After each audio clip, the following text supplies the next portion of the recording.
কি খেলা বলে?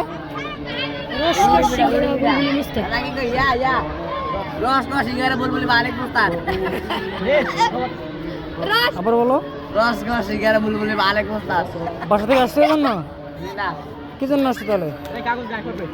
হ্যাঁ এই বাসা থেকে আসতে তাহলে কি জন্য? বাসা থেকে আসছো কি জন্য? তুমি কি জন্য আসছো বাসা থেকে? তোমার নাম কি? এই ছেলে তোমার নাম কি?